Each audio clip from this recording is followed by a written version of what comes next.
তাকাসুরের প্রথম অর্থ হচ্ছে অনেক কিছু পাওয়ার লোভ। কাসির অর্থ অনেক, আর তাকাসুর মানে অনেক কিছু পাওয়ার লোভ। তাহলে প্রথম অর্থ হচ্ছে অনেক কিছু পাওয়ার লোভ তোমাকে বিভ্রান্ত করেছে। এটা হচ্ছে প্রথম অর্থ। অনেক কিছু পাওয়ার লোভ তোমাকে বিভ্রান্ত করছে। আপনি সবসময় ভাবেন আমার তো যথেষ্ট নেই, আমার আরও দরকার, আমার কেবল ভাড়া বাসা আছে, কিন্তু আমার নিজের একটা বাসা দরকার। আমার একটা পুরাতন গাড়ি আছে, আমার একটা নতুন গাড়ি দরকার। আমার কেবল এইটুকু সঞ্চয় আছে, আমার আরও বেশি সঞ্চয় দরকার। আমার কেবল একটা ব্যবসা আছে, আমার আরও একটা ব্যবসা শুরু করা উচিত। আমার কেবল এইটুকু আছে, আমার আরও বেশি দরকার। সবসময় আপনি অনেক অনেক বেশি পাওয়ার আশা করেন। আপনার মন সবসময় এইসব আকাঙ্ক্ষায় ব্যস্ত থাকে, আর আপনি গুরুত্বপূর্ণ কিছুর ভাবনা থেকে উদাসীন হয়ে পড়েন। এটা হচ্ছে প্রথম অর্থ। তাকাসুরের দ্বিতীয় অর্থ হচ্ছে অনেক পাওয়ার জন্য প্রতিযোগিতা করা। প্রথম অর্থ ছিল নিজের জন্য অনেক বেশি চাওয়া। দ্বিতীয় অর্থ হচ্ছে অনেক পাওয়ার জন্য অন্যদের সাথে প্রতিযোগিতা করা। সে কিভাবে আমার চেয়ে বেশি পেল, আমার চেয়ে তার বেশি কিভাবে? ভাই, সে আমার চেয়ে ভালো চাকরি করে, আমার ওকে ধরা উচিত, আমার ওকে হারাতে হবে। আপনার অফিসে আপনার চেয়ারে বসে আছেন, আপনার পাশে যে বসে আছে তার চেয়ারটা আপনার চেয়ারের চেয়ে উন্নত। আপনি দেখে ভাবলেন তার চেয়ারটা কিভাবে আমার চেয়ে সুন্দর, সে কিভাবে এটা পেল। এটা খুবই সামান্য জিনিস, কিন্তু আপনি এভাবেই ভাবেন। তার হয়তো একটা সুন্দর মাউস আছে, তার মাউস প্যাডটা ঝকঝকে, তার টেবিলের পাশে সুন্দর জানালা আছে, আমার এখানে তো জানালা নেই। এটা হতে পারে খুবই সামান্য কোনো বিষয়, খুব ক্ষুদ্র পরিসরে। একজনের চাকরি হয়তো বিল্ডিং পরিষ্কার করা, তার ঝাড়ুটা হয়তো পরিষ্কার। আরেকজন দেখে ভাবল, ভাই রে, তার ঝাড়ুটা আমার চেয়ে সুন্দর। আপনি অন্যের সাথে সবসময় নিজের তুলনা করেন, সবসময় নিজের গাড়ির সাথে অন্যের গাড়ির তুলনা করেন, আপনার বাড়ির সাথে অন্যের বাড়ির, আপনার জামা কাপড়ের সাথে অন্যের জামা কাপড়ের, আপনার সম্পদের সাথে অন্যের সম্পদের তুলনা করেন। আর এটা আপনাকে বিভ্রান্ত করছে। প্রথম বিষয়টি ছিল আপনি নিজে অনেক কিছু চান। দ্বিতীয় বিষয়টি হচ্ছে আপনি সবসময় অন্যের সাথে নিজেকে তুলনা করেন। অন্যের সাথে নিজের তুলনা করার এই মনোভাবটি সবসময় আপনাকে ব্যস্ত রাখে। বলে রাখি, এই মনোভাবটি সামাজিক আচার অনুষ্ঠানেও প্রকাশ পায়। তাদের বিয়ে এরকম ছিল, তাহলে আমাদের বিয়ে কেমন হবে? আমাদের পরিবারের বিয়েটা তাদের চেয়েও জাঁকজমক হতে হবে। তারা এই হল ভাড়া নিয়েছে, আমরা এর চেয়েও দামি হল ভাড়া করব। এত এত ভাড়া দিয়ে তাদের বিশাল অঙ্কের ঋণ হয়েছে, আমরা এর চেয়ে বেশি খরচ করে তার চেয়ে বিশাল অঙ্কের ঋণ মাথায় নিব। তাই না? মূল বিষয়টা হচ্ছে এই প্রতিযোগিতা সব সময় এমন হয়, এটা সব সময় হয়। আর হ্যাঁ, এটা তো অমুসলিমদের মধ্যেও হয়ে থাকে। এটা তো শুধু মুসলিমদের মধ্যেই হয়, অবশ্যই তা নয়। আল্লাহ এখানে সমগ্র মানুষের সাথে কথা বলছেন। কে প্রমোশন পেতে চায়? ভাই, তার প্রমোশন না হোক, আর যদি তার হয় তাহলে তার হলো কেন, আমার কেন হলো না? যখন অন্য একজনের প্রমোশন হয়, তার মানে এই না যে আপনি কম পাবেন। এরপরেও আপনার বাসায় খাবার থাকবে, কিন্তু এটা মানুষের প্রকৃতিগত স্বভাব। এমনকি এটা বাচ্চাদের মধ্যেও হয়ে থাকে, বাচ্চাদের মধ্যেও হয়ে থাকে। মনে করেন আপনার 2টি বাচ্চা আছে, এদের একজনের খাতায় তার শিক্ষক স্টার দিয়েছেন, আর অন্যজনের খাতায় স্টার দেননি। তিনি হয়তো অন্য কারো খাতায় দিয়েছেন। আপনি হয়তো বাচ্চাদের নিয়ে গাড়ি করে বাসায় ফিরছেন, সে বলল, আমি একটা স্টার পেয়েছি। অন্যজন হতাশ হলো, আমি কিছুই পাইনি। এখানে লক্ষ্য করার বিষয় হলো, সে স্টার পাক বা না পাক, প্রথম শিশুটি কি এতে কষ্ট পেয়েছে? পায়নি। কিন্তু ইতোমধ্যেই তার মধ্যে কি দেখা যাচ্ছে? প্রতিযোগিতার মনোভাব। তার যা আছে আমারও তা চাই, সে যা পায় আমি যেন তাই পাই। এটা একটা স্বাভাবিক প্রবৃত্তি। তাই আল্লাহ আজ্জা জাল্লা এই আয়াতে এই মনোভাবটির প্রতি ইঙ্গিত করেছেন। তাহলে প্রথমটি ছিল বেশি চাওয়া, দ্বিতীয়টি হচ্ছে বেশি চাওয়ার ক্ষেত্রে প্রতিযোগিতা করা। এটা হচ্ছে দ্বিতীয় অর্থ। আসুন এবার তৃতীয় অর্থটি জানি। তৃতীয় অর্থটি হলো বেশি পাওয়ার কারণে অহংকার করা।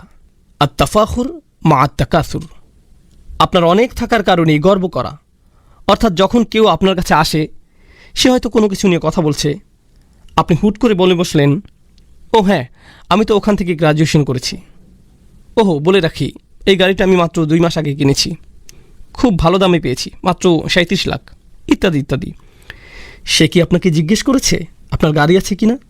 সে তো জিজ্ঞেস করেনি, কিন্তু কোনো কারণ ছাড়াই আপনার তাকে বলতে ইচ্ছে হয়েছে। কারণ তাকাসুর থেকে আমরা বুঝতে পারছি এটা কেবল এমন নয় যে শুধু আপনার থাকলেই হবে, বরং আপনি অন্যদেরকে এটা বলতে স্বাচ্ছন্দ্য বোধ করেন। আপনি অন্যদের জানাতে চান যে আপনি খুব ভালো চাকরি করছেন, আপনার এটা আছে, ওটা আছে। তাহলে 3টি বিষয় হলো, তাই না? এবার আসুন চতুর্থ বিষয়ে। আরবিতে বাবে তাফাউলের 2টি বিষয় রয়েছে। এতে আছে মুফাআলা, যার অর্থ মানুষ একে অপরের সাথে প্রতিযোগিতা করছে। আমরা এটা জেনেছি। তাকাসুরের চতুর্থ বিষয়টি হচ্ছে এমন কিছু যা ভাগ করে নেওয়া যায়। তাআওয়ানু, শুধু প্রতিযোগিতা নয়, বরং একে অপরের সহযোগিতা। চতুর্থ বিষয়টি থেকে বোঝা যায় আপনাদের সবারই এটা আছে। আমাদের সবারই বেশি পাওয়ার আকাঙ্ক্ষা আছে। এমন নয় যে একজনের নেই অপরজনের আছে, আমাদের প্রত্যেকেরই বেশি পাওয়ার আকাঙ্ক্ষা আছে। আমাদের প্রত্যেকেরই এটা আছে। আর অনেক অনেক বেশি পাওয়ার আকাঙ্ক্ষাই, একে অপরের সাথে প্রতিযোগিতা করার ইচ্ছাই আমাদের সবাইকে এক করেছে। বলে রাখি, এটা এমন একটি সার্বজনীন বিষয় যা বিভিন্ন ধর্মের, ভিন্ন বর্ণের, ভিন্ন জাতির, ভিন্ন বয়সের মানুষকে এক করেছে। আমরা অনেকভাবে আলাদা হতে পারি, তাই না? কিন্তু আমাদের সবার মধ্যে কোন জিনিসটি সার্বজনীন? আমরা বেশি চাই। আমাদের যা আছে আমরা তার চেয়েও বেশি চাই।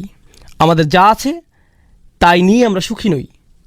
আর আল্লাহ বলেন, এই মনোভাব, এই চিন্তা প্রক্রিয়া আপনাকে বিভ্রান্ত করেছে, আপনাকে ভুলিয়ে দিয়েছে। কিন্তু আরবিতে যখন ইলহা শব্দটি ব্যবহৃত হয়, তখন এই প্রশ্নটি চলে আসে যে কিসের থেকে ভুলিয়ে দিয়েছে? আচ্ছা, বুঝলাম আমাকে ভুলিয়ে দিয়েছে। আপনি যখন আমাকে ভুলিয়ে দিয়েছে বলেন, স্বাভাবিকভাবে একটা প্রশ্ন চলে আসে, কিসের থেকে ভুলিয়ে দিয়েছে? আমি কাজের কথা ভুলে গিয়েছি, আমি স্কুলের কথা ভুলে গিয়েছি, আমি কিসের কথা ভুলে গিয়েছি? এটি জানতে হলে আরবিতে একটি আন যোগ করতে হয়। আমি আপনাদের যে আয়াতটি বলেছি, লা তুলহিকুম আমওয়ালুকুম ওয়ালা আওলাদুকুম, এরপর আল্লাহ যোগ করলেন আন যিকরিল্লাহ। আপনার সম্পদ ও সন্তান যেন আপনাকে ভুলিয়ে দিতে না পারে। কিসের থেকে? আল্লাহর স্মরণ থেকে। এখানে কিছু একটা থেকে বলা হয়েছে, এখানে বাড়তি তথ্য যোগ করা হয়েছে। এই তথ্যটি দিয়ে আপনাদের উত্তর দেওয়া হয়েছে। এখন এই সূরায় আল্লাহ আজ্জা জাল্লা আন আইশাইইন বলেননি। তিনি কি বলেছেন? আমাদের ভোলার ব্যাপারে তিনি কি বলছেন? এখানে তিনি উন্মুক্ত রেখেছেন। উন্মুক্ত রাখার মাহাত্ম্য হচ্ছে এটা ইতলাকে পরিণত হয়েছে, এটা শর্তহীন হয়েছে। আপনি নিজে খুঁজে বের করুন। আল্লাহ চান যেন আমরা নিজে খুঁজে বের করি আমরা কি থেকে ভুলে আছি। কিছু আলেম মন্তব্য করেছেন, প্রথমত আমরা সত্য থেকে ভুলে আছি, যে আমাদের সত্যের পথে ডাকছে, আমরা তার প্রতি উদাসীন আছি। সে আপনাকে গুরুত্বপূর্ণ কিছুর প্রতি ডাকছে। ভাই, আমি কাজে ব্যস্ত আছি। কেউ আপনার কাছে এসে বলল, ভাই চলো আমরা কোরআন থেকে কিছু শিখি, চলো আমরা নবী সাল্লাল্লাহু আলাইহি সাল্লামের সুন্নাহ থেকে কিছু শিখি। ভাই, আমি এখন ব্যস্ত। আর আল্লাহ তাআলা বলছেন, আপনার এই ব্যস্ততা আসলে কেবল উদাসীনতা, আর এটাই আপনাকে সত্য থেকে দূরে রেখেছে। এটা আপনাকে সত্য থেকে দূরে রেখেছে। এটা একটা মন্তব্য, সত্যের প্রতি উদাসীন থাকা। তাফসিরে আমরা আলেমদের আরেকটি মন্তব্য পাই, সেটা হলো নিজেকে ভালোভাবে দেখা থেকে দূরে থাকা, মুহাসাবা। এটা আপনাকে নিজেকে দেখা থেকে ভুলিয়ে দিয়েছে। আমি আমার জীবনে কি করছি, আমি কিসের পিছনে ছুটছি। আর হ্যাঁ, আপনি যখন কোনো কিছুর পেছনে ছোটেন আর তা পেয়ে যান, আপনার সেগুলো বিরক্ত লাগা শুরু হয়। তখন আপনি অন্য কিছুর পেছনে ছোটেন, তারপর সেটাও আপনার বিরক্ত লাগে। এরপর আপনি অন্য কিছু খোঁজেন। আমাদের সবারই এমন হয়। আপনি যদি একটি বাড়ি কিনতে চান আর আপনি বাড়ি কিনে ফেলেন, তখন কি হয়? কিছুদিন পরে অন্য একজনের বাড়ি দেখতে আপনার বাড়ির চেয়ে সুন্দর মনে হয়, তাই না? এটা বিরক্ত লাগতে শুরু করে। আপনি পুনরায় সাজান। কিছুদিন পর আবার বিরক্ত লাগা শুরু করে। যখন আপনার সন্তান খুব করে একটা ভিডিও গেমের আবদার করে, আপনি সেটা কিনে দেন। তারা সেটা কয়দিন খেলে, কিছুদিন যায়, তারা গেমে জিতে যায়, শেষ। তারা বিরক্ত হয়ে পড়ে। নতুন কোনো মুভি আসলো। অনেক দিন আগে, আমি তখন নিউ ইয়র্কে ছিলাম, আমি এমনটি বলেছিলাম, স্টার ওয়ার বা এরকম কোনো মুভি হবে। এর আগেরটা সম্ভবত 70-এর দশকে বের হয়েছিল। এরপরে তার সিকুয়েল বের হলো। জানি না এখন এমন হয় কি না। নিউ ইয়র্কের রাস্তায় বিশাল হুলস্থুল লেগে গিয়েছিল। কেবলমাত্র একটি হলে সেটা রিলিজ পেয়েছিল, আর সেটার লাইন এত লম্বা ছিল যে হজের জন্য পাসপোর্টের লাইনের চেয়েও সেটা কয়েক গুণ বড় ছিল। অসংখ্য মানুষ সেই মুভি দেখার জন্য লাইনে দাঁড়িয়েছিল। সারা রাত তারা দাঁড়িয়ে যেন কিয়াম করছে, যেন সেই মুভিটা দেখতে পারে। তারা সেই মুভির জন্য সব কিছু ছেড়ে লাইনে দাঁড়িয়েছিল। কেউ কেউ তো মনে হচ্ছিল যেন ইসলামের পোশাক পরা ছিল। তারা স্টার ওয়ার্সের বিভিন্ন জামা কাপড় পরে, মুখে ছবি এঁকে হই হুল্লোড় করে লাইনে দাঁড়িয়েছিল যেন তারা মুভিটা দেখতে পারে। তারা তখন অন্য কিছুই চায়নি। আপনি যদি তখন সেই মুহূর্তে তাদেরকে কোনো কিছু নিয়ে বলেন, আপনি যদি বলেন আপনি কি এই কাজটা করবেন বা অন্য কিছু করবেন, না না না না, আমি এখন লাইনে দাঁড়াবো। যখন তাদের মুভি দেখা শেষ হয়, বের হয়ে তারা কি বলে, এর চেয়েও ভালো হতে পারত, না অতটা ভালো ছিল না, স্পেশাল ইফেক্টগুলো কিছুটা রংচঙে ছিল, এটা সেটা। ভাই, আপনি এটা এত বেশি করে চেয়েছিলেন, আর কি হলো, আপনি বিভ্রান্ত হয়েছেন। আপনি ভেবেছেন এটা আপনাকে সুখী করবে, আর এজন্যই আপনি এটা করেছেন। আর যখন আপনি এটা শেষ করলেন, আপনি কি সুখী হয়েছেন? না, আপনি তখন অন্য কিছু নিয়ে পড়ে গিয়েছেন। ভাই, এখন আমাকে তৃতীয়টির জন্য অপেক্ষা করতে হবে। এখন আপনি পরবর্তীটার জন্য অপেক্ষা করছেন। তাহলে আপনি নিজেকে বিভ্রান্ত করেই যাচ্ছেন। আপনি একটু থেমে নিজেকে জিজ্ঞেস করছেন না, ভাই আমি তো কখনোই তৃপ্ত হচ্ছি না। যখনই আমি কিছু পেয়ে যাই, তারপর আমার অন্য কিছু দরকার হয়। আমি কখনোই তৃপ্ত হই না, আমার প্রয়োজন ফুরায় না। তাহলে এটা আপনাকে আপনার নিজের দিকে তাকানো থেকেও দূরে রাখে। এটা আপনাকে আপনার জীবনের উদ্দেশ্যের প্রতি তাকানো থেকে দূরে রাখে। এই বিভ্রান্তি, এই চাহিদা, এই প্রতিযোগিতা আপনাকে এই প্রশ্ন থেকে দূরে রাখে যে আমি কেন এই পৃথিবীতে এলাম। এখানে আমার কাজ কি শুধু একটা কিছুর পেছনে ছোটা, এরপর অন্য কিছুর পেছনে ছোটা, তারপর আরেকটা কিছুর প্রতি ছোটা, তারপর কবরে চলে যাওয়া, এইগুলোই? এই জন্যই কি আমি এখানে এসেছি? এই জন্যই কি আমাকে এখানে পাঠানো হয়েছে? কারণ পশু পাখিরা এইসব করে। তারা খায়, তারপর তারা আবার ক্ষুধার্ত হয়ে পড়ে, তাই তারা আবার খায়, এরপর আবার ক্ষুধার্ত হয়ে পড়ে। এরপর একটা পশুর সাথে আমার পার্থক্য কী? যদি এজন্যই আমি এখানে এসে থাকি, তাহলে একটা পশুর সাথে আমার পার্থক্য কী রইল? কিন্তু আপনি এই প্রতিযোগিতায় এতই ব্যস্ত হয়ে পড়েছেন যে আপনি নিজেকে এই প্রশ্নটি করার সময়টাও পান না। যদি আপনি ভেবেও থাকেন, তা কেবল একটা ভাসমান চিন্তা, এমন কিছু নয় যা নিয়ে আপনি সত্যিই চিন্তিত হয়ে পড়বেন। আমরা আলেমদের আরও কিছু মন্তব্য দেখি। এটা আপনাকে এই সংবাদ থেকে দূরে রাখে, অর্থাৎ কোরআন থেকে দূরে রাখে। কোরআনের মাধ্যমে আপনার চোখ খুলে যাওয়ার কথা ছিল। এর মাধ্যমে আপনি আপনার জীবনের উদ্দেশ্য খুঁজে পাওয়ার কথা ছিল। এর মাধ্যমে আপনি নিজের অন্তরের সমস্ত খুঁটিনাটি আপনি পর্যবেক্ষণ করবেন, এটাই হওয়ার কথা ছিল। এটা আপনার নিজেকে নিজের সামনে পেশ করার কথা ছিল। কিন্তু এই কোরআনের জন্য আপনার সময় নেই, কারণ আপনি তাকাসুরে খুব ব্যস্ত। এটা আপনাকে বিভ্রান্ত করেছে। তবে সবচেয়ে অসাধারণ মন্তব্যটি বলতে গেলে, গত সূরাটি কী ছিল আপনাদের মনে আছে? সূরা করিয়া, আল করিয়া, জোরে করা নাড়া শব্দ শুরুতে, আর শেষে হাবিয়া। আল্লাহ বলেন আলহাকুমুত তাকাসুর। এটা এত বড় বিভ্রান্তি যে এমনকি এটা আপনাকে আল করিয়া থেকেও দূরে রাখে। পুরো পৃথিবী একদিন কেঁপে উঠবে, এমন সত্য থেকে এটা আপনাকে দূরে রাখে। জাহান্নামের আগুন আমাদের সামনে চলে আসবে। কিছু মানুষের পাল্লা ভারী হবে, কিছু মানুষের পাল্লা হালকা হবে। যে পরম সত্য সম্পর্কে আপনি জেনেছেন, আপনি মুখস্থ করেছেন, যা আপনি তিলাওয়াত করেন। আমাদের অনেকেই সূরাটি তিলাওয়াত করেন, কারণ সূরাটি বেশ ছোট আর আমাদের সময় কম, তাই আমরা এই সূরাটি পড়ি। যদিও আমরা এটা পড়ি, তবুও আমরা এই বাস্তবতা থেকে দূরে সরে আছি। এটা কিভাবে সম্ভব? আলহাকুমুত তাকাসুর, সুবহানাল্লাহ। সূরার শুরুতেই আল্লাহ এমন ঘোষণা দিয়েছেন। এখন আসুন এই আয়াত সম্পর্কে আলেমদের আরও কিছু মন্তব্য দেখি। প্রথমে আমরা এই সূরার সাথে সূরা আদিয়াতের সম্পর্ক আলোচনা করব। আপনাদের মনে আছে সূরা আদিয়াতে আমরা দুনিয়ার প্রতি আমাদের মনোভাব নিয়ে পড়েছিলাম? এই সূরাতেও তাই। ওই সূরাটিতে আল্লাহ বলেন ইন্নাল ইনসানা লিরাব্বিহি লাকানুদ, নিশ্চয়ই মানুষ তার রবের প্রতি বড়ই অকৃতজ্ঞ। ওয়া ইন্নাহু আলা যালিকা লাশাহিদ, আর নিশ্চয়ই সে এই বিষয়ে সাক্ষী। ওয়া ইন্নাহু লিহুব্বিল খৈরি লাশাদীদ, আর নিশ্চয়ই সে ধন সম্পদের প্রতি খুবই আসক্ত। দুনিয়ার সব কিছু খুবই আকর্ষণীয়। এখন আল্লাহ এখানে বলছেন এসবের প্রতি তোমার ভালোবাসা অনেক বেশি। তিনি আগের সূরায় এমনটি বলেছিলেন। এই সূরায় তিনি কি বলছেন? তিনি বলছেন এসবের প্রতি তোমার ভালোবাসা এতটাই গভীর যে এগুলো তোমাকে ভুলিয়ে দিচ্ছে। তাহলে এখানে তিনি পরবর্তী অবস্থার কথা বলছেন। সেটা কি? এটা আপনাকে ভুলিয়ে দেয়। এই দুইটি প্রত্যক্ষ সম্পর্কযুক্ত। জামাকশারি মন্তব্য করেছেন ইদা শাগালাত, অর্থাৎ এই চাওয়ার আশা তোমাকে ব্যস্ত রাখে। শুধুমাত্র আপনার মনেই নয়, বরং আপনার আচরণেও এটা আপনাকে ব্যস্ত রাখে। তিনি কাফিরদের এভাবে সংজ্ঞায়িত করেছেন, আত্তাবারি ফিল কাসরা আত্তাবাহি বিহা, নিজের অনেক আছে এটা মানুষকে দেখিয়ে বেড়ানো, সেই সাথে এটা দেখিয়ে গর্ব অনুভব করা। যেমন কেউ বলল, আমাদের অনেক কিছু আছে, এটা শুনে অন্যজন বলল, না আমাদের তার চেয়েও বেশি আছে। এভাবে কার বেশি আছে আর কার কম আছে এর হিসাব করতে করতে আপনার জীবন অতিবাহিত। সুবহানাল্লাহ। শাওকানি রহমাহুল্লাহ তাকাসুর নিয়ে মন্তব্য করেছেন, তারা একে অপরকে কার কি বেশি আছে সেটা দেখিয়ে বেড়ায়। খুবই গুরুত্বপূর্ণ কথা বলেছেন। তিনি বলেছেন, এখানে বিভ্রান্তি বলতে টাকা পয়সা অথবা সন্তানটিকে বোঝানো হতে পারে। আল্লাহ যে বিভ্রান্তির কথা বলেছেন তা হলো সম্পদ আর সন্তান। তিনি কেন এমনটি বললেন? আরেকটি জায়গায় ইলহা কিভাবে ব্যবহৃত হয়েছে? আল্লাহ বলেন, লা তুলহিকুম আমওয়ালুকুম ওয়ালা আওলাদুকুম। বিভ্রান্তি বলতে কোরআনের সম্পদ ও সন্তানকে বোঝানো হয়েছে, এটা এক জায়গায় এসেছে। অন্য জায়গায় আমরা তাকাসুরের বর্ণনা পাই।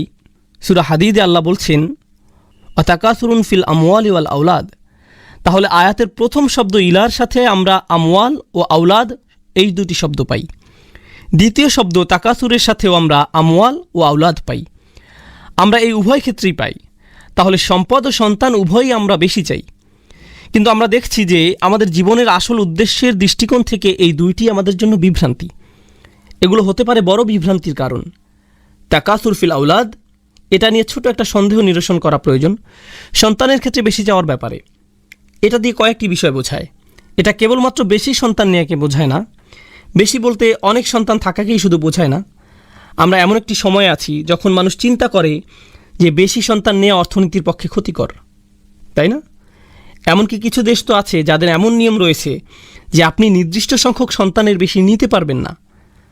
তারা আল্লাহর হুকুমের সাথে খেলতে গিয়ে নিজেরাই উল্টো ধরা খায়। কেন তারা বেশি সন্তান নিতে আপত্তি জানিয়েছে? তারা বেশি সন্তান নিতে চায়নি কারণ তাদের সেই সামর্থ্য নেই, তাদের অর্থনীতির সেই সামর্থ্য নেই। এখন কি হচ্ছে? যেমন চায়নার কথাই ধরুন, এখন সেখানে নতুন অর্থনৈতিক বিপর্যয় সৃষ্টি হয়েছে। আমাদের দেশের অবকাঠামোগত চাহিদা মেটানোর জন্য যথেষ্ট জনবল নেই, কারণ আমরা জনসংখ্যা বাড়তে দেইনি। তাই সেখানে এখন নতুন ধরনের অর্থনৈতিক বিপর্যয় দেখা যাচ্ছে, জনসংখ্যা রোধ করে, যেটা তারা নিজেরাই সৃষ্টি করেছে। সুবহানাল্লাহ। তাহলে এখানে উভয়টিই এসেছে আল্লাহর হুকুম অমান্য করার কারণে। যাই হোক, এর দ্বিতীয় অর্থটি হলো, যখন আল্লাহ বলেন তাকাসুর ফিল আওলাদ, এটা দিয়ে বোঝায় আপনি আপনার সন্তানের জন্য বেশি চান, অর্থাৎ আমার অন্যদের চেয়ে বেশি পেতে হবে। এই প্রতিযোগিতা আপনার সন্তানের মধ্য দিয়ে প্রকাশ পায়। আপনি বলেন, আমার সন্তান যেন অন্য সন্তানদের চেয়ে বেশি পায়, আমার ছেলে যেন দলে সুযোগ পায়। অন্য একজন সুযোগ পেল, কেন সে সুযোগ পেল? আমার ছেলে পরীক্ষায় বি পেয়েছে, কেন সে বি পেল? আমি শিক্ষকের নামে অভিযোগ দেব। তার সন্তান কিভাবে এ প্লাস পেল? তার ছেলে আমার ছেলের উপরে কিভাবে? আপনার ছেলে বি পেয়েছে তার নিজের কারণে, এর সাথে তার ছেলের কোনো সম্পর্ক নেই। কিন্তু আপনি সব সময় আপনার সাথে অন্যের তুলনা করতে থাকেন, সব সময় তুলনা করেন। এটা শুধু আপনার ছোট মানসিকতার পরিচয় নয়, আপনার সন্তানের উপরও এর প্রভাব পড়ে। তাহলে আল্লাহ তাআলা বলেন, আচ্ছা আল্লাহ কি বলছেন সেটা জানার আগে আমরা আরও কিছু মন্তব্য করে নিই। ইবনে আব্বাস রাদিয়াল্লাহু তাআলা আনহু বলেন, এই আয়াতের খুবই চমৎকার একটি পাঠ। তিনি শুরুতে একটি অতিরিক্ত হামজা দিয়ে পড়তেন, আলহাকুমুত তাকাসুর অথবা আলহাকুমুত তাকাসুর। এটা দিয়ে কি বোঝায় জানেন? অনেক চাওয়ার এই প্রতিযোগিতায় বেশি বেশি পাওয়ার চাহিদা কি তোমাকে ব্যস্ত রাখে? আসলে তিনি এটিকে একটি প্রশ্নের মতো করে পড়তেন। তিনি এই আয়াতটিকে একটি প্রশ্ন হিসেবে পড়তেন। অনেক সময় এমন হয়, যখন আপনি কাউকে তিরস্কার করেন, আপনি তার দিকে প্রশ্ন ছুড়ে দেন, আমি কি তোমাকে এটা করতে বলেছি? তুমি এমন একটি কাজ করলে। আপনি কিন্তু বলেন না যে তুমি এটা করেছো, আপনি বলেন তুমি এমন কাজ করেছো। তুমি কি আমাকে বলবে যে তুমি এটা কেন করলে, কিভাবে করলে? আপনি এইভাবে প্রশ্ন ছুড়ে দেন, যেন এটা একটা জাজার, মানে কাউকে তিরস্কার করা, কাউকে ভর্ৎসনা করা। ইবনে আব্বাস রাদিয়াল্লাহু তাআলা আনহু আয়াতটিকে এভাবে পড়তেন। আবু মুসলিমের মন্তব্যটি আমরা আগে পড়েছি। তার মন্তব্যটি মূলত ছিল এমন যে এটা মানুষের মধ্যে ভাগ করে নেওয়া যায়। তাহলে আমরা এটা জানি ইনশাআল্লাহ তাআলা। প্রথম আয়াতের ব্যাপারে আমরা সর্বশেষ কোরআনের আরেকটি জায়গায় দেখব, যেটা আছে সূরা কাহফে। আল-হাকুমুত তাকাসুরের একটি সুন্দর ব্যাখ্যা। আপনারা তো দুই কৃষকের গল্প জানেন, যাদের একজনের ছিল একটি ছোট বাগান, অন্যজনের ছিল তার চেয়ে বেশ বড় একটি বাগান। সে কিভাবে তাকাসুর প্রকাশ করল?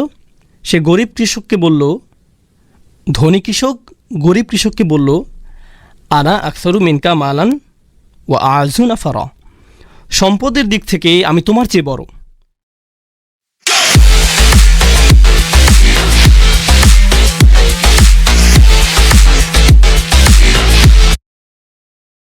তোমার চেয়ে বড়, জনবলের দিক থেকেও আমি তোমার উপরে। আমার অনেকগুলো সন্তান আছে যারা আমার ব্যবসা দেখছে, তোমার দেখার মতো কেউ নেই, তুমি একা। সে বলল, নাহনু আকসার। অপরজন বলল, নাহনু আকসার। অর্থাৎ এখানে সে মূলত অপরজনকে তাকাসুর দেখাচ্ছে। এখানে কিছু বিষয় আছে।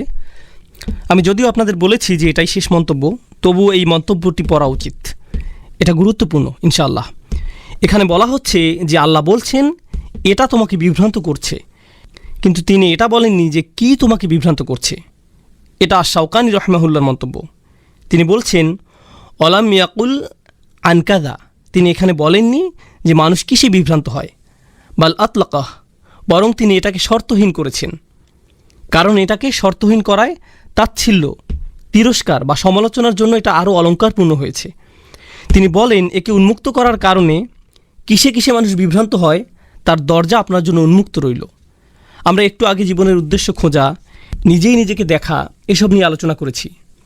এসবের প্রতি আপনি উদাসীন থাকেন, তাই এই সব দরজাই এখন আপনার সামনে খোলা, এবং একে উন্মুক্ত রাখার কারণে এটা সার্বজনীন হয়ে গিয়েছে। অর্থাৎ এখানে কেবল একটি বিভ্রান্তি নিয়ে কথা বলা হচ্ছে না, বরং অনেক কিছুতেই আপনার মনোযোগী হওয়া উচিত। এগুলোর কারণে আপনি কোনো কিছুতেই মনোযোগ দেন না, এটা হচ্ছে আরেকটি সুবিধা।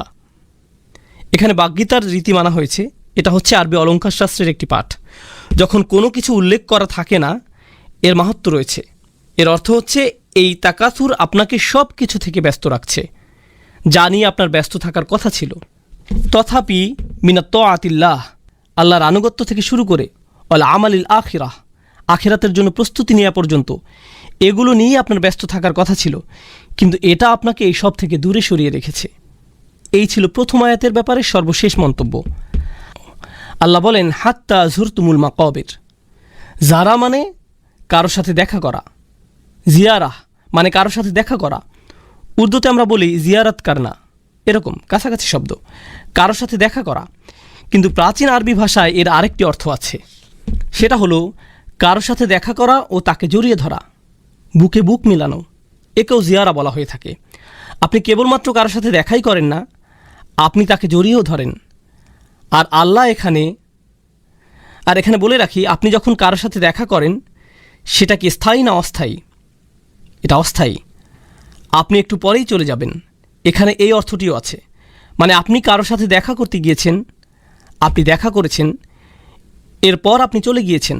আল্লাহ এখানে বলেছেন হাত্তা যুরতুমুল মাকাবির, যতক্ষণ পর্যন্ত আপনি কবরের সাথে দেখা করছেন বা সাক্ষাৎ করছেন। আক্ষরিক অর্থে বললে যতক্ষণ না আপনি কবরের সাথে সাক্ষাৎ করছেন। যখন আপনি কারোর সাথে দেখা করেন, আপনি তার জন্য প্রস্তুতি রাখেন, আপনি প্রস্তুতি নিয়ে দেখা করেন। আপনার ভালো লাগুক বা না লাগুক, আপনার তার সাথে দেখা করতেই হবে। আর এখানে আপনি কার সাথে দেখা করছেন? আপনার কবরের সাথে। এখানে জিয়ারা শব্দটির সাথে মাকাবির ব্যবহার করার কারণে আমরা একটা জিনিস বুঝতে পারছি যে আমরা কবরে চিরকাল থাকব না, কেননা জিয়ারা বলতে অস্থায়ী বোঝায়। আল্লাহ জিয়ারা শব্দটির সাথে জান্নাত বা জাহান্নাম ব্যবহার করেননি, তিনি ব্যবহার করেছেন মাকাবির, কবরের সাথে। আপনি যদি আরেকটি সূরায় দেখেন, দুনিয়ার প্রতি মনোভাব নিয়ে অপর আরেকটি সূরা কি? সূরা আদিয়াত। আফালা ইয়ালামু ইযা বু'সিরা মা ফিল কুবুর, তবে কি সে জানে না যে কবরে যা আছে তা কখন উত্থিত হবে? এখানে কুবুর শব্দটি ব্যবহৃত হয়েছে, আর এই সূরায় মাকাবির শব্দটি এসেছে। মাকাবির শব্দটি জিয়ারা শব্দের সাথে উপযুক্ত, কারণ জিয়ারা একটি স্থানে করা হয়ে থাকে।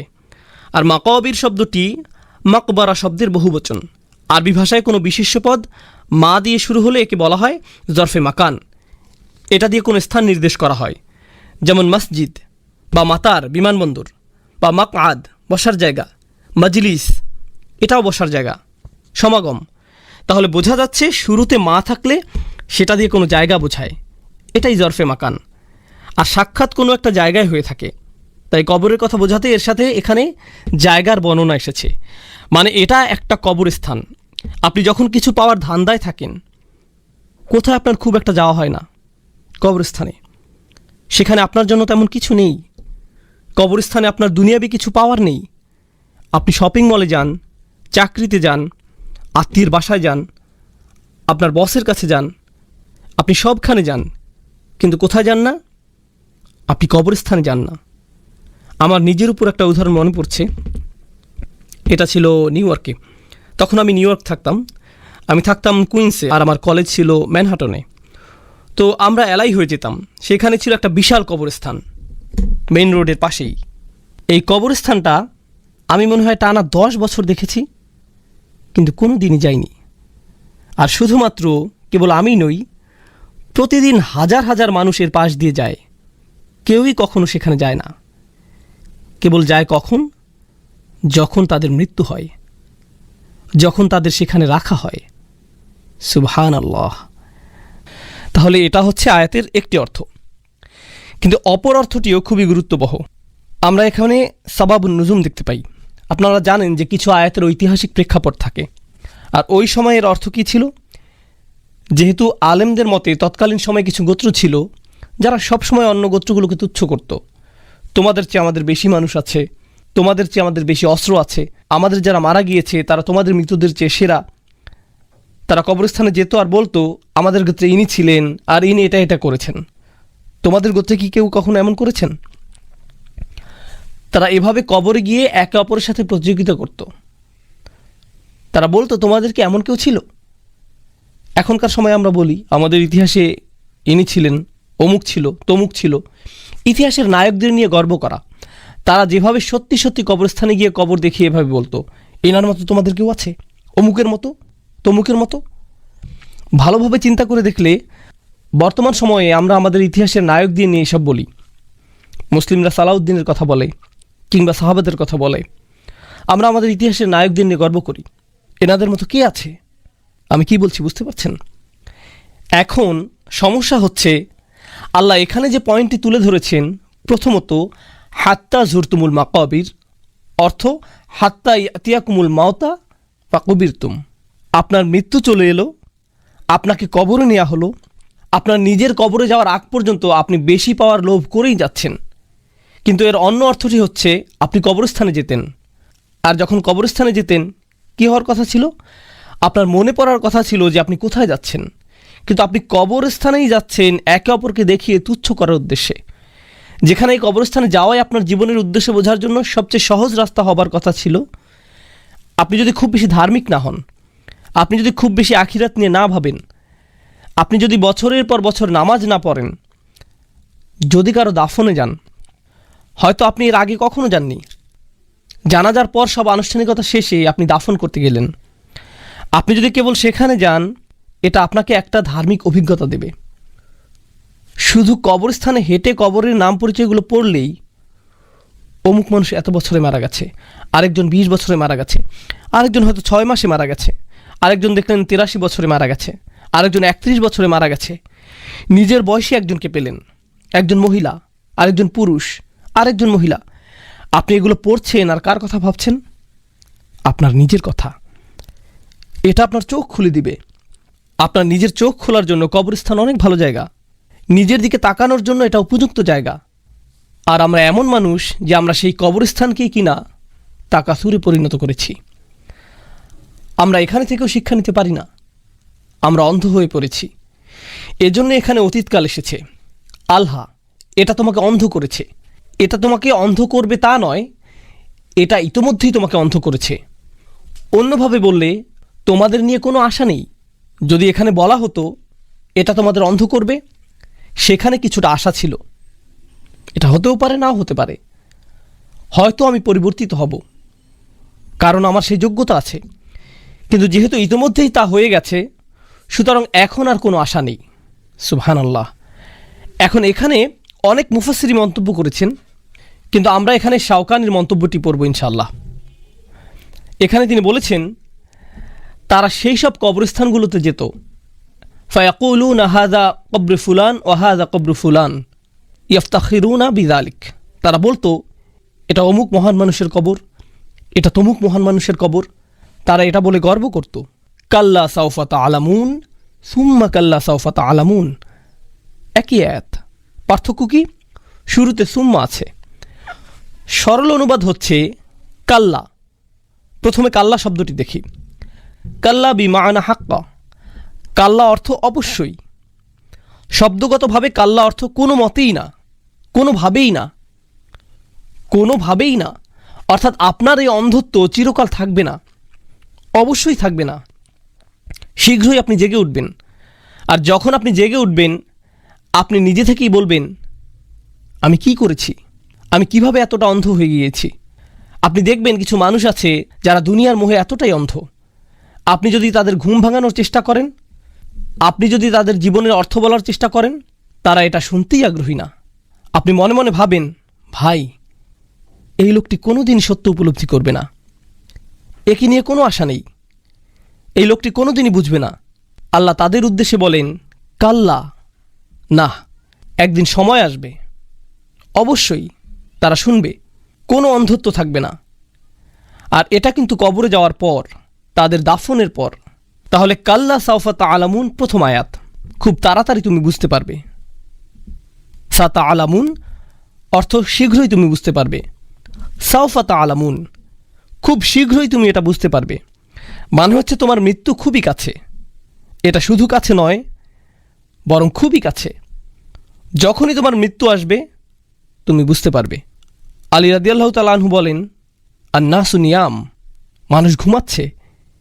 তিনি বলেন মানুষ ঘুমাচ্ছে, আর যখন তারা মৃত্যুবরণ করবে তারা জেগে উঠবে, মরার পরই তারা জেগে উঠবে। এই আয়াতটি সম্পর্কে তিনি এমন মন্তব্য করেছেন রাদিয়াল্লাহু আনহু। তাহলে আমরা দেখতে পাচ্ছি কাল্লা সাউফা তা'লামুন, শীঘ্রই তুমি বুঝতে পারবে। কখন বুঝতে পারবে? আপনি বুঝতে পারবেন যখন আপনি কবরে যাবেন। ভাই আমার কি করা উচিত ছিল, আমার কি নিয়ে ব্যস্ত থাকা উচিত ছিল, আপনি খুব শীঘ্রই বুঝতে পারবেন যখন আপনি কবরে যাবেন। আর প্রশ্ন শুরু হয়ে যাবে, আপনি বুঝতে পারবেন যে আপনি কতটা অন্ধত্বে ডুবেছিলেন। এটা হচ্ছে প্রথমটি। এরপর আল্লাহ বলেন, সুম্মা কাল্লা সাউফা তা'লামুন, অতঃপর আবার সুম্মা কাল্লা সাউফা তা'লামুন। কয়েকজন আলেম মন্তব্য করেছেন এই আয়াতটি শুধুমাত্র গুরুত্ব দেওয়ার জন্য ব্যবহৃত হয়নি। প্রথম আয়াতটি কবরে প্রশ্নের মুখোমুখি হওয়ার কথা বোঝাচ্ছে। তখন আপনি বুঝতে পারবেন আপনি কতটা ভয়ঙ্কর পরিস্থিতির মধ্যে ছিলেন। আর দ্বিতীয়বার শীঘ্রই তুমি বুঝতে পারবে দিয়ে বোঝাচ্ছে যখন আপনি কবর থেকে বের হবেন, বিচারের দিন শুরু হবে, আর আপনার সব ভালো আমল ধ্বংস হয়ে যাবে। আপনি আসল বাস্তবতা দেখতে পাবেন। তখন আপনি সত্যি সত্যি বুঝতে পারবেন আপনি কতটা মোহগ্রস্ত ছিলেন। পুরো আমলনামা আপনার সামনে থাকবে। দ্বিতীয়বারের আমলনামা প্রথমবারের চেয়ে আরও ব্যাপক আকারে থাকবে। কবরে আপনাকে প্রশ্ন করা হবে, কিন্তু সেখানে সব কিছু থাকবে না। যখন আপনি বিচারের দিনে উপস্থিত হবেন, আপনাকে কিভাবে জিজ্ঞেস করা হবে? সম্পূর্ণভাবে। যেহেতু দ্বিতীয়বারের জিজ্ঞাসা প্রথমবারের চেয়ে ভয়াবহ হবে, এজন্যই দ্বিতীয় আয়াতে সুম্মা শব্দটি সেই ভয়াবহতা বোঝাচ্ছে। সুম্মা দিয়ে কয়েকটি জিনিস বোঝায়। এটা তাহকিম যোগ করে, এটা তাহউইল যোগ করে, এটা দিয়ে গুরুত্ব বোঝায়, এটা দিয়ে ভয়াবহতা বোঝায়, এটা দিয়ে বাক্যের সম্পূর্ণতাও বোঝায়। তাহলে আল্লাহ আজ্জা ওয়া জাল্লা বলছেন, কাল্লা সাউফা তা'লামুন সুম্মা কাল্লা সাউফা তা'লামুন। আল জামাখশারি খুবই চমৎকার একটা মন্তব্য করেছেন। তিনি বলেছেন, ইনজার আল ইয়াখাফু ফায়ালতাবিহু মিন গফলাতিহিম। এটা আল্লাহর পক্ষ থেকে একটা নিয়ামত, এটা একটা সতর্কবার্তা, যাতে তারা তাদের অন্ধত্ব ও মোহ কাটিয়ে উঠতে পারে। আর এই পুনরাবৃত্তির মাহাত্ম্য হচ্ছে এখানে পুনরায় বলার কারণে আরও জোর দেয়া হয়েছে। আমি বলে দিচ্ছি, আমি তোমাকে বলে দিচ্ছি। এভাবে দুইবার বললে কেমন শোনায়? যে শুনবে সে পুরোপুরি সতর্ক হয়ে যাবে। ধরুন আপনার বাচ্চারা পার্কিংয়ে খেলছে, আপনি সত্যিই চান যে তারা খেলা বন্ধ করুক,